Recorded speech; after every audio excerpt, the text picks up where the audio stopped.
오늘 본문은 예수님께서 안식일에 병자를 고치신 사건을 다루고 있는 내용입니다. 그런데 이 사건은 단순한 치유 사건이 아닙니다. 이 장면은 예수님의 사명이 무엇이고 그리고 하나님의 나라의 본질이 무엇인지를 말씀해 주고 있는 그러한 내용이기도 합니다. 특별히 우리는 이 본문을 통해서 특별히 앞장에 보았던 13장 31절부터 35절에서 보았던 그 말씀과 연결해서 보면 더 쉽게 또 깨닫게 되는 말씀을 하겠습니다. 앞단락에서 어떤 일이 있었냐면 바리새인들이 예수님께 나와서 이렇게 물었죠. 헤롯이 당신을 죽이려 하오니 이것을 떠나십시오 라고 말하게 됩니다. 이 말은 겉으로 보면 예수님을 많이 위하는 척 하는 말씀이었지만 실제로는 예수님의 사역을 방해하기 위한 그들의 청량이었다는 것을 지난주 살폈죠. 그러나 예수님이 그 말씀을 듣고 이렇게 반응했습니다. 가서 저 여우에게 이르되 내가 오늘과 내일은 귀신을 쫓아내며 병을 고치다가 제3일은 완전하여지리라는 말씀을 하게 됩니다. 그리고 이어서 이렇게 말씀하셨죠. 오늘과 내일과 모레는 내가 갈 길을 가야 한다라고 말씀하셨어요. 여러분, 여기서 우리는 예수님의 분명한 결단을 볼 수가 있습니다. 여기서 위협에도 흔들리지 않는 주의 모습, 그리고 사람의 계산이 아니라 하나님의 계획을 따르시는 분, 그리고 자신의 길을 정확하게 알고 계신 분이 바로 예수님이시다 하는 사실을 잘 볼 수가 있습니다. 예수님께서 가시는 길은 병자들을 고치시는 길이었고 또 눌린 자들을 회복시키시는 길이었고 그리고 결국 십자가로 향하는 길이었습니다. 이 길은 결코 쉽지 않은 길이죠. 오히려 갈수록 더 많은 갈등이 있을 수 있는 것이고 또 다른 사람과 바리새인들과 서기관들과 계속 충돌이 일어날 수 있는 그러한 길이었습니다. 그리고 바로 그 갈등의 한 장면이 오늘 본문의 말씀을 하겠습니다.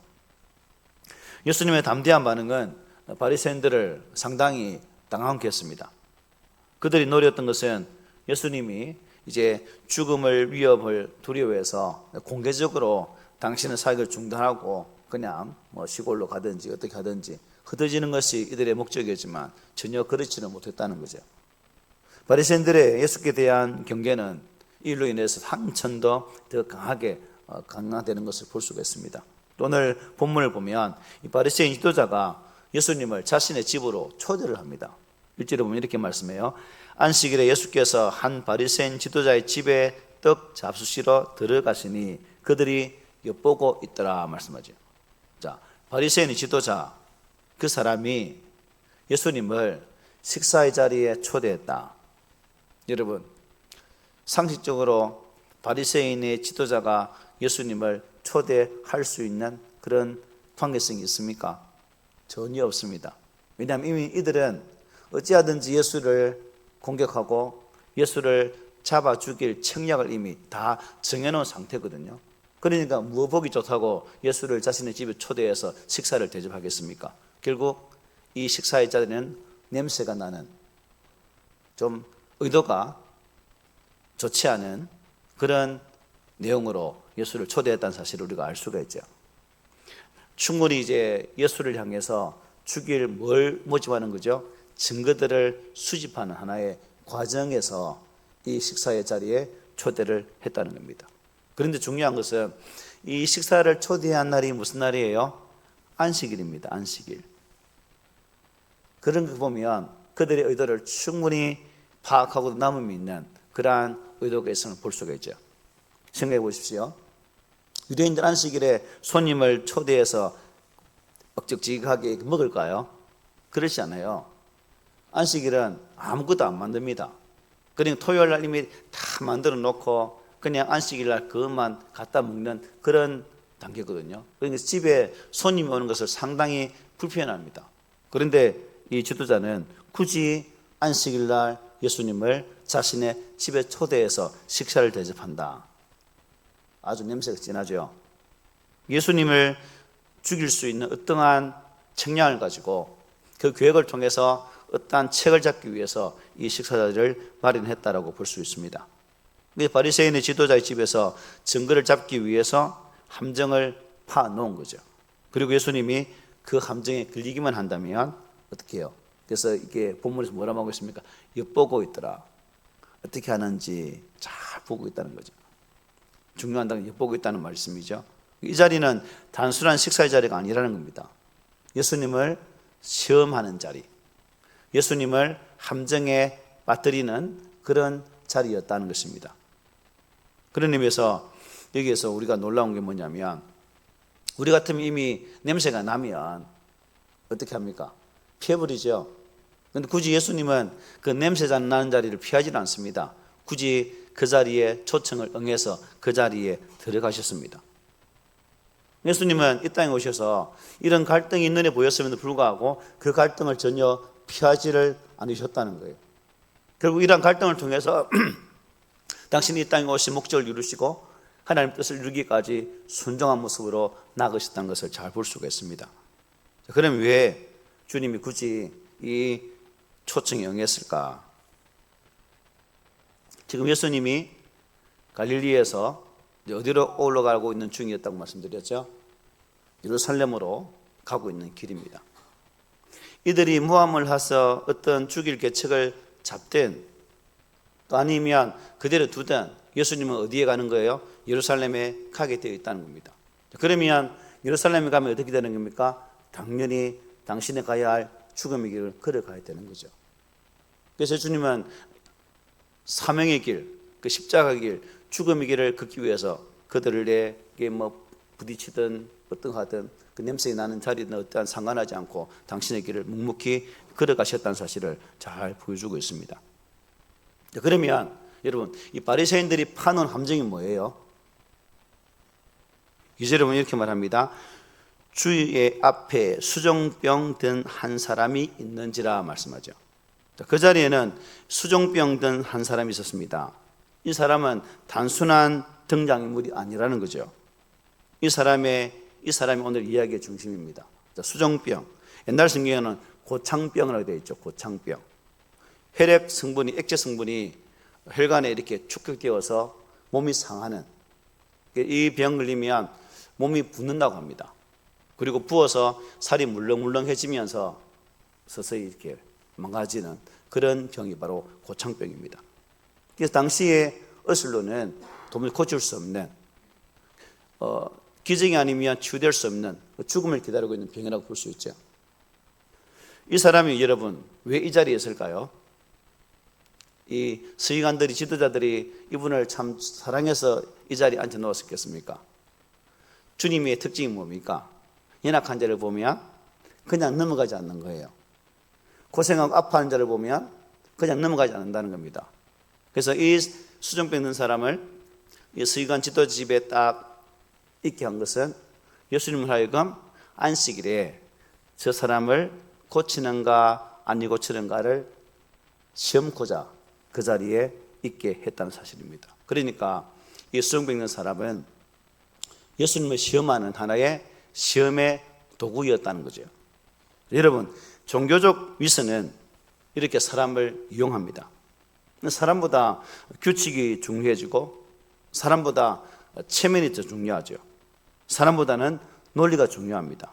그래서 공동체는 이미 하나님께서 마음이 멀어졌기 때문에 하나님 상관없습니다. 오직 자신들의 이권, 기득권, 그것 때문에 예수를 계속해서 궁지에 올려고 하고 있는 거죠. 이 모든 것이 그들의 함정임을 아시는 예수님은 그들을 이렇게 말씀하죠. 3절에 보면 이렇게 말씀합니다. 예수께서 대답하여 율법 교사들과 바리새인들에게 이르시되 안식일에 병 고쳐 주는 것이 합당하냐 아니하냐라고 말씀하셨어요. 여기 보면 예수님께서 그들에게 뭐 했다? 대답하여 라고 말씀하죠. 질문했습니까, 여러분? 아무 질문도 안 했는데 예수님은 대답했다고 말씀합니다. 이 내용에서 굳이 그들의 질문을 보지 않더라도 의도를 아는 거죠. 왜 이 사람을 여기에 두었는가? 주님은 그들의 의도를 분명히 파악하시고 그것을 하나의 질문을 보셨고 또한 주님이 이렇게 답을 하고 있는 거죠. 그들에게 예수님의 대답은 그들을 당황케 하는 질문을 던지는 것이었습니다. 안식일에 병 고쳐주는 것이 합당하냐 아니하냐라는 질문을 했다는 겁니다. 여러분, 여기에서 이 사람들이 이 안식일에 대한 질문을 받습니다. 안식일의 참된 목적이 뭐예요? 하나님을 예배하는 날입니다. 그러니까 쉼을 누리는 날, 영의 회복을 가져오는 날이 바로 안식일이죠. 그런데 지금 바리새인들은 무엇을 하고 있는가? 생명을 살리는 일을 금지하고 있습니다.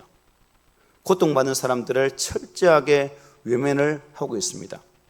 그래서 예수님은 묻고 있는 거죠. 정말 그것이 얘들아 하나님의 뜻이냐라고 질문하고 있는 거죠. 그러나 그들은 아무 말을 하지 않습니다. 왜일까요? 이미 답을 알고 있기 때문입니다. 하지만 인정하기 싫은 거죠. 레온 모리스는 주경신학자 레온 모리스는 이 부분을 설명하면서 이렇게 해석했습니다.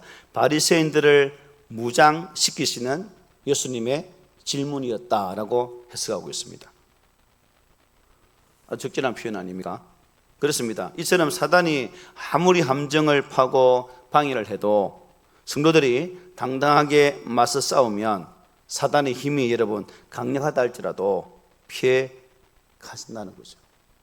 또 우리가 이길 수 있다는 겁니다. 주님도 그들의 계략이 아무리 강하다 할지라도 정면으로 부딪히면서 그들을 돌파했습니다. 마찬가지로 우리와 여러분들이 이러한 믿음의 삶 속에서 우리의 신앙을 방해하고 어떠한 책략과 계략으로 우리의 신앙의 길을 막았을 때에 주님처럼 보다 담대하게 대응한다면 그들은 우리 앞에 꼬리를 내리고 물려갈 수밖에 없다는 사실입니다. 그러므로 어떠한 상황 속에서도 결코 신앙이 위축되지 않았으면 좋겠어요. 가정에서도 그렇고 직장생활 속에도 그렇고 우리 믿음의 사람들이 계속해서 일반 사람들에게 불신자들에게 어떻습니까? 당당하지 못할 때가 많잖아요. 즉 담대하지 못할 때가 많다는 겁니다. 왠지 위축되어지고 또 그 위축됨을 통해서 우리의 의사를 제대로 표현치 못할 때가 참 많죠. 그런데 당당하게 하라는 거죠. 예수 믿는 자로서 주님처럼 오히려 더 담대한 모습으로 맞서 싸워서 우리 안에 있는 진정한 진리의 도를 나타낼 수 있는 삶으로 살아가라는 겁니다. 그래서 오늘 본문에 증거되는 것처럼 주님처럼 이 사단과의 싸움에서 완벽한 승리를 거두고 또 이 진리와 이 복음의 능력이 얼마나 강력한지를 세상에 분명히 증가할 수 있는 우리 모두가 되기를 소망합니다. 이어지는 4절 보십시오. 그들이 잠잠하거늘 예수께서 그 사람을 데려다가 고쳐 보내셨다 말씀해요. 그들은 말문이 막힙니다. 그래서 잠잠하자 예수님이 이제 행동으로 보여줍니다. 그 병든 자를 어떻게 했다고요? 고쳐서 집으로 돌려보내게 됩니다. 그들은 유구무원입니다. 가타부터 아무 말을 못합니다. 그 이유가 뭡니까? 여러분, 만일 안 된다고 단정해버리면 공들여 파놓은 그 함정이 뭐예요? 무산되는 거죠. 그렇기 때문에 그들은 이렇다 저렇다 아무 말로 못하는 그런 상황입니다. 이것은 매우 중요한 사실이죠. 예수님은 허락을 구하지 않으십니다. 그리고 눈치를 보지 않으셨습니다. 왜일까? 생명을 살리는 일을 결코 미룰 수 없는 부분이 있기 때문입니다. 주님의 사역을 보면 급하게 당신을 찾은 사람들, 자신의 연약한 육신을 가지고 주여 다윗 자손이라고 간절하게 부르는 모든 자들을 향해서 주님 어떻게 하셨습니까? 기꺼이 그들의 외침대로 그들의 간구대로 그들을 회복시켜 주셨고 살려주신 은혜를 볼 수가 있죠. 그래서 예수님의 길은 분명하죠. 논쟁보다는 사랑이 먼저입니다. 규칙보다는 생명이 먼저라는 거예요. 그리고 판단문으로는 국률하심이 먼저였다는 사실입니다. 이것이 바로 앞장 13장에서 말씀하신 내가 가야 할 길을 가겠다라고 말씀하신 그 뜻이 담겨 있다는 거죠. 주님은 그들에게 직접적인 질문을 던지심과 동시에 그 환자를 치료해 주심으로써 음흉한 그 음모를 품고 있던 그 사람들을 부끄럽게 하셨습니다. 주님은 당신을 헤아리고 한 음모가 진행되는 자리에서도 일체 타협 없이 복음과 진리를 전가하셨고 또한 바리새인보다 불쌍한 환자의 편에 서셔서 그를 고쳐 주셨다는 사실이죠. 이와 같이 우리도 이 세상을 살아가면서 모든 다른 문제는 양보할지라도 여러분 이 진리와 복음의 문제에 있을 만큼은 어떻게 해요? 절대 흔들리거나 타협을 해서는 안 됩니다. 오늘날 한국 교회가 이 복음의 진리로 무장해야 되지만 그렇지 못하고 있습니다. 당당하게 아닌 것은 아니라고 말해야 되지만 그렇지를 못하고 있다는 사실입니다. 그런 측면에서 저도 그렇고 여러분들도 그렇고 이 세대 속에서 복음의 진리를 당당히 선포하고 타협지 않은 진리 위에 서서 주의 뜻을 드러낼 수 있는 그런 성도로 살아갔으면 좋겠습니다. 우리는 오늘 말씀을 통해서 진정 우리가 양보해야 할 것과 절대로 양보해서는 안 될 것이 있음을 분명히 알게 되죠. 즉 우리들은 이 복음과 진리에 관계되지 않는 그런 것들에 대해서는 얼마든지 양보해도 됩니다. 물러설 줄 알아야 됩니다. 융통성을 가질 수 있어야 된다는 거죠. 그러나 이 진리에 대해서만큼은 주님과 같이 확고한 태도를 가지셔야 된다는 사실이죠.